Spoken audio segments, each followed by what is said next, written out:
Matay ginaw sa kalawakan ng dagat. So hindi ko naiisip ng parang inisip ko lang, kailangan merong SRB. In case na magkaroon ng SRB sa eskwelahan, kami susuporta na medyo naiwan ko na sila ng mga ilang taon kasi wala pa rin sa isip ko, bata pa rin ako noon eh. Sila na nagpatuloy. Basta laging na-advise ko lang sila na kailangan ang pag-iinosation hindi sa para hindi naman mapapahamak ang fraternity natin.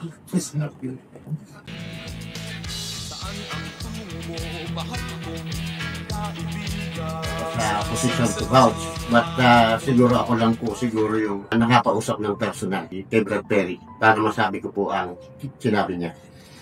Nung ako po ay pumunta ng convention ng 2018 sa Cebu, namit ko si Perry Puntanares, final ng Falcon, pero siya ay pumasok ng CCP Raw chapter. Nung dumating si Brad Perry, hindi buhay ang Raw, binuhay niya, naging GC siya. At nung naging GC siya, ang sabi niya sa akin, ang una niyang pinainan is Brad Joseph. Kasi si Brad Joseph ay nasa CC. Nung nabalitaan niya na ang Cornista Brothers ay lilipat na ng San Pablo, hindi niya napayagan na hindi niya ipapasok ng SRB siya. Yun po ay napakalinaw na sinabi sa akin ni Brad Perry na ang sabi pa niya sa akin, if you would like, I will put it in writing and I will sign.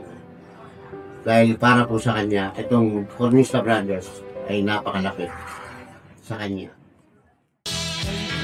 Matay ginaw sa kalawakan ng dagat. Kaya po sa inyo mga tol, talaga yung panahon namin nung kami SRB, magulo. Yan ang totoo. Nalaman kang SRB, babanatan ka ng kaaway. Pagdating ng kaaway, hahanapin si Apo. Bakit? Napatrouble. Sino? Pupunta naman ang Kulupo. Wala na. Pag dumating naman ako doon, nawawala naman lahat ng kagal. Hindi ko naman pinagmamalaki yung tapang ko ng panahon. Kaya kayo mga baguhan, panatilihin yung wala nang gulo. Hindi na uso ngayon ng magulo. Hindi na kailangan matapang. Ang matapang, nalipas yan. Kung anong dapat magandang gawin, yung mga makatulong sa kapwa ng pamimigay ng gamot, di ba? Meron kayong pondong ngayon sa panahon ito, eh, kung anong dapat ang may tulong, gawin nyo. Para hindi mawala pangalan ng SRB. Maraming salamat. Ayun po, magandang hapon po sa lahat mga kapatid. Ako po si Jason Latayan, alias Bangos. Bali, batch 1996 po ako. Ako po yung na ngayon ng elected Supreme Council po ng San Pablo. Ngayon po, sa mga narinig ko po na mga history na gagawin ko po yung best ko para may pagpatuloy po lahat yun. Sana po pagkatiwalaan nyo ako at saka po suporta para po punta po tayo sa mga matutuwid. Wala na po natin yung sinabi nga ni Kuya ako, tigil na po natin sa mga gulo. Ang gusto po natin ngayon ay mga serbisyo ng community service. Yun lang po, maraming salamat po sa pag-invite sa akin.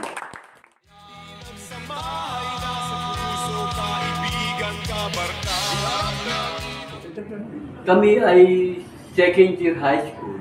Dumating po si John na naging ka-eskwela ko at alam po namin na transfer siya ng San Pablo. Kami po nila paring Apo, nila Eric Ignacio, nila Egan Manese, Paspasa ay isang grupo na ng AFC na parang kala mo ba ay hawak ni Apo yung San Pablo Laguna. Pag may naapi, laging si paring Apo pong pinupuntahan at humihinga ng tulong. Tapos, tinutulungan naman po niya pag pinupunta ko lang. Doon po nakita yata siguro ni John na may konting na kaming barkada sa nirecruit niya po kami. Tatlo nila ni John, kami tatlo niya ako. Pagka-final po na nila sa amin, sa Buluburan, ay nandun po si Joseph. Kaya po ang kilala ko lang po na SRB noon ay si Joseph, si Rolly, at may apo na si Tito. Tapos, pagtapos mo noon, kinabukasan po ay nirecruit namin nila Apo si Egan Maneses, Baltasar, at doon na po nag-expand. Yun lang po. Salamat po. Ako po mga brad, mga kuya. Gusto ko lang po magpasalamat sa invitasyon po bilang isang nakababatang kapatid po ninyo ay naging saksi po ako sa makasaysayang pagpupirma po at pagpatupad po ng dokumento po ito. At kinakarangal ko po ang maging parte po na isang programa katulad po nito. Maraming salamat po. Maraming salamat at dumating na itong time na gusto ko nang ilabas. Alam ko darating to at hindi talaga tayo magiging matibay kung wala tayong chapter history. Then yung time na 1979, I'm the first Alpaceta member. Hindi nila kayang paliwanag yan. Bakit? Hindi mo kayang gamitin ang RAW papuntang Alpaceta. Kasi Laguna College yan, Alpaceta yan. Parang si Brad Perry.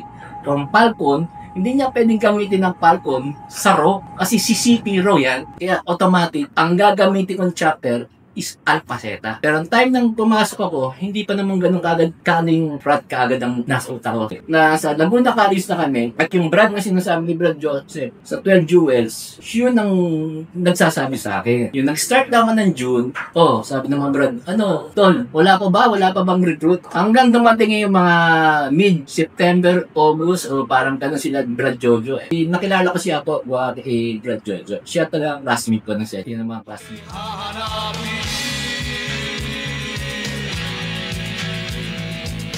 Saan ang tungo mo, mahal kong kaibigan? Saan sadyang hanap mo? So, yung dumating na yung time na naging close kami, nirecruit ko na sila. So, ang palo sa RAW, sila yun. Kaya alam ni Jojo na hindi namin pwedeng gamitin yung RAW sa Alpaceta. Kasi yung Laguna College legit na Alpaceta yun. Mahal kong kaibigan, saan sadyang hanap mo katahimikan? Basta tayo'y magkasama, laging sasabayan. Pinagsamahay na sa puso, hahanapin. Then, yung time na to, nagpatawag ako sa RAW ng 1985 Grand Reunion. Sila yung namatay na Boy Mami. Yun yung mga bata ngayon. Yung time na yun, sila ang bata. Batch 85 yung mga yun eh. Tapos punta ko sa bunod 1996. Sabi ko sa sarili ko, kailangan may labas na yung history. Sa isip-isip ko, darating din yung time. Ang SRB, nandyan lang yan. Wala naman tayong contract dyan eh. Mauubos tayong lahat. Pero ating fraternity, nandyan yan, maubos tayo. So, kaya talaga, yung chapter natin, chapter yan, talagang sa apo tayo na, kasi junior nga tayo. Kung ano yung chapter, kaya nga senior, junior, isang chapter lang tayo dinadala. School-based.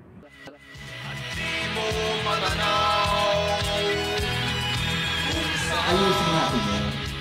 Parang natama hindi natin mapapagmalaki Alpaceta. Bakit? Dami naging presidente. Wala nang tanong sa akin na kailan ang history ng Alpaceta. Kasi talaga hindi tayo ma-justify kasi walang root na pinanggalingan, walang date na date declare.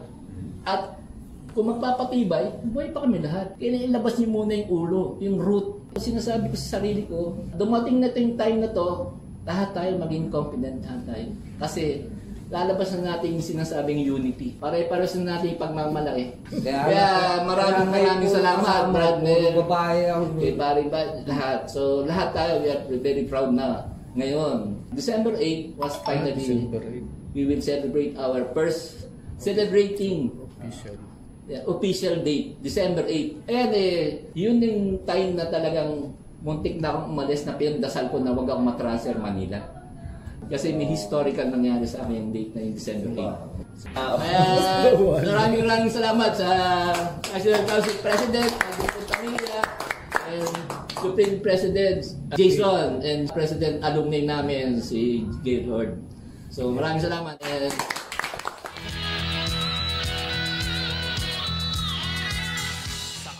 Ang ko lang, salamat sa inyo mga kapatid at sa wakas, ang presidente ng National Council may history na. Anyway, salamat po sa inyong lahat. At nasa katuparan natin ito sa tulong ni Brad Badjo at ni Brad Mel. At sa inyong tatlo na nag-witness, 4 programa ng COD, at least napagtunay natin dito na may Alpaceta chapter. At binuunin yung 4 ito sa pamamagitan ng inyong pagtsatsaga at pagpapatibay ng inyong pagiging miyembro ng Scouts. Dinala nyo rito sa San Pablo. Kasi kung hindi, ang chapter natin ay RAW. Which is, hindi natin kaya yung i-rehistro. Dahil ang RAW ay nakarehistro. sa CCP Manila. At isang San Pablo, Alpaceta, pinagamit ng Apo with open heart. At naging advisor pa yung mga Apo na matatanda. Anyway, maraming salamat po sa maliit natin programa at nagkasama-sama tayo para pagtibayin natin ang history natin. Thank you.